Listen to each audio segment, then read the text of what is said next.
তসলিমা নাসরিনের বাড়ি কোথায়? কথা বলে না? বাংলাদেশ।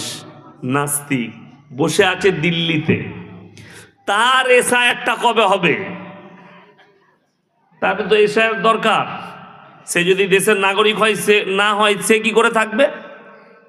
আর সে যদি থাকে তা বাংলাদেশ থেকে হিন্দু মুসলিম যারা এসছে তারাও থাক, অসুবিধা নাই। শুধু সে নয়, গত বছরে আর একটা মেহমান পালিয়ে এসছে, আমি নাম করব না, কি বুঝলেন? যাই হোক, আমি দেখতে চাইছি তার এসআইআরটা কি হয়। বিশ্বাস করুন, একটা দামি কথা লিখেলেন, দিলে গেতেলেন। পৃথিবীর যতগুলো নাস্তিক আছে, আল্লাহকে গালি দেয়, মুহাম্মদ সাল্লাল্লাহু আলাইহি সাল্লামকে গালি দিচ্ছে, দাড়িকে গালি দিচ্ছে, টুপিকে গালি দিচ্ছে, কিন্তু এরা বলে আমরা ধর্মবিশ্বাসী নই। তসলিমা নাসরিন যদি হালালের আওলাদ হয়, তাকে বলুন একবার হিন্দু ধর্মকে গালি দিয়ে দেখাও, একবার শিখ ধর্মকে গালি দিয়ে দেখাও, পাছায় লাথি মেরে গঙ্গা পার করাবে। খালি ইসলামকে গালি দেওয়ার কারণে দিল্লিতে ঠাঁই পেয়েছে, ইসলামকে গালি দেওয়ার কারণে তাকে বডিগার্ড ঘিরে রেখেছে, নবী মুহাম্মদ সাল্লাল্লাহু আলাইহি সাল্লামকে গালি দেওয়ার কারণে তাদেরকে সুরক্ষা দেওয়া হচ্ছে। যেহেতু ইসলামকে গালি দিয়েছে মানে ভালো কাজ করেছে। আর আপনারা কেউ দুঃখ নেবেন না, এইরকম বেঈমান নবীজিকে, ইসলামকে গালি দেওয়ালা আজকের জন্ম নয়, এই গালিটা আজ থেকে নয়। যেদিন থেকে মুহাম্মদ সাল্লাল্লাহু আলাইহি সাল্লাম ইসলামের প্রচার শুরু করেছেন মক্কার বুকে, সেই দিন থেকে বেঈমানরা স্টার্ট করেছে নবীজির বিরোধিতা। আর আজও চলছে, কিয়ামতের সকাল পর্যন্ত চলবে বিরোধিতা। নবী মুহাম্মদ সাল্লাল্লাহু আলাইহি সাল্লাম কাবা ঘরে কোরআন পড়ছেন। কোথায় বললাম? কাবা ঘরে। বেঈমান কাফের তারা বাইরে নবীর বিরুদ্ধে তবলিগ চালাচ্ছে। কিসের? আল্লাহ কোরআন পাঠালেন। وقال الذين كفروا لا تسمعوا لهذا القرآن والغوا فيه لعلكم تغلبون।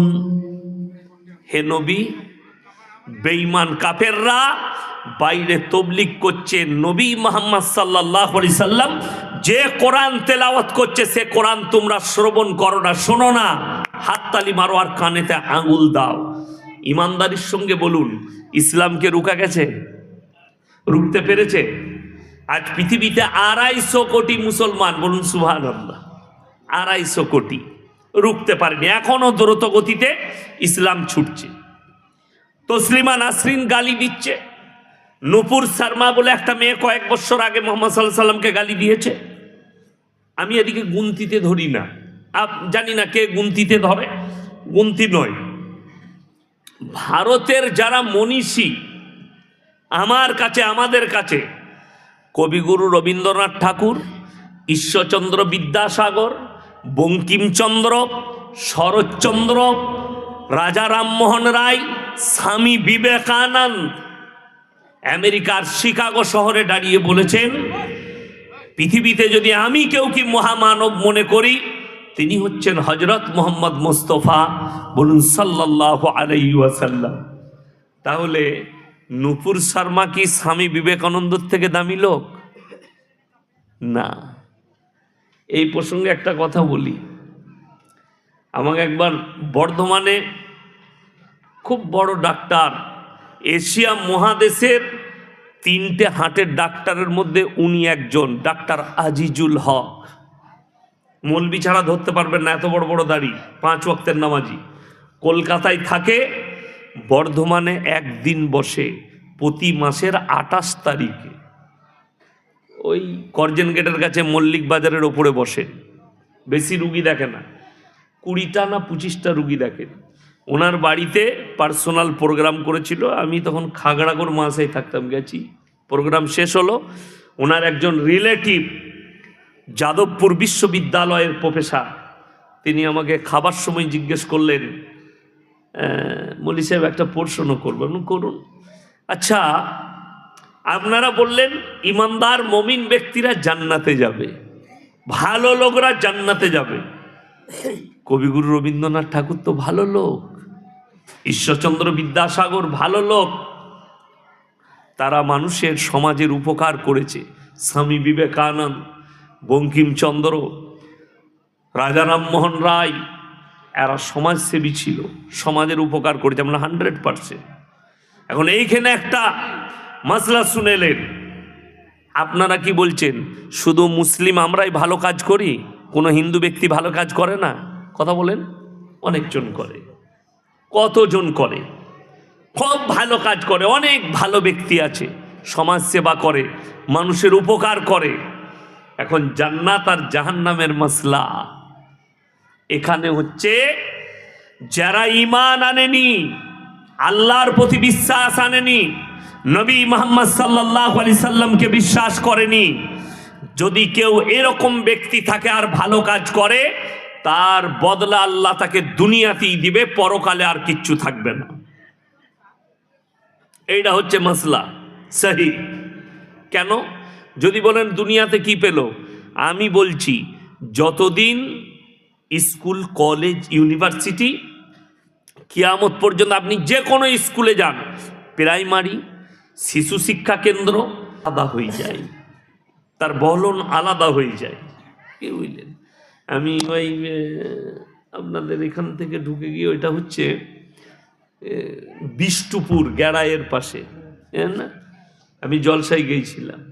তো আমাকে একজন বললে যে অমুক দাতা, যেমন লেখা আছে আপনার বীরভূমের দাতা বাবা লেখা আছে না, অনেকজন গাড়িতে দাতা বাবার দান লিখেছে।